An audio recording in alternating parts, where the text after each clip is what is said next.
isini manne dudage gubbanu baate dakan nifanne nadabsite ko badde jede nami isini manne yo jufata murtesitu murtitatte sirri akana mai murtesa jette nuranyane birri Jesus ati goda akana mana tingale duda Jesus ati goda aka urmanu tingale duda Jesus ati goda aka urmanu tingale duda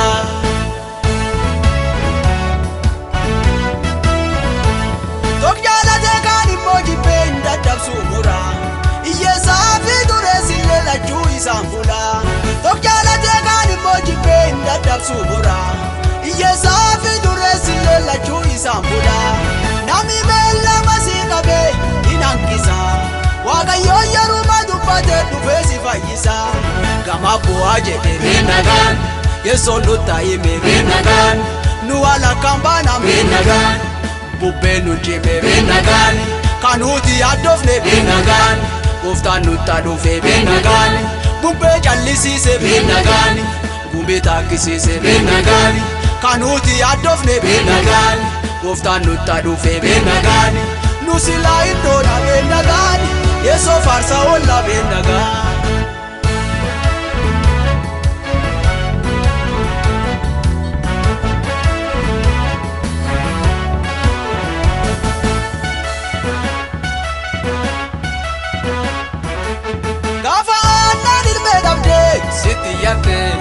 Ati mote sabu patete isifdu pate Wanta kole iyadini nasijira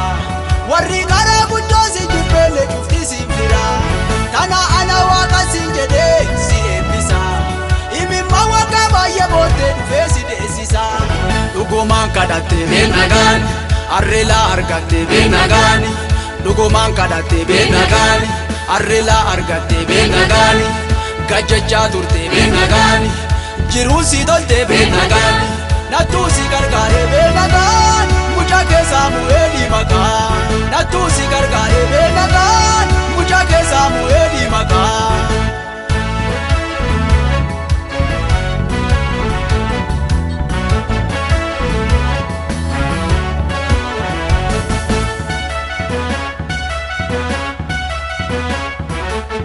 Intal takil jumbo jatu nama wali kamne Nusilana kanjani jefna irra wali galle Atimbo marra isiti yada mali kabda Yadum kenkana dekarta mo yada biran kabda Iyesus oma indu bande biye guma marrese Dira tara intal kafite tokto kongegese Guya sulle nufena lalle akka kanke firri Iyesus akirra murtesa murtini sa sirri Arka waka tifteni nani injigani Warri refu di basi fite amma sinjirani Wanto kole dubachun dandahu hidi walna dofti Dirti suwani kabde na fite daka janna dofti Murte warri kabate dufeni Yesus indifte Annam silatu isi malef nagangan nadifte Dirti daka kurrate benagan Natti si dubbate benagan Tubbute si dise benagan Anaga si dise benagan Tubbute si dise benagan Anaga si dise benagan Oma iya dini benagan Itin debi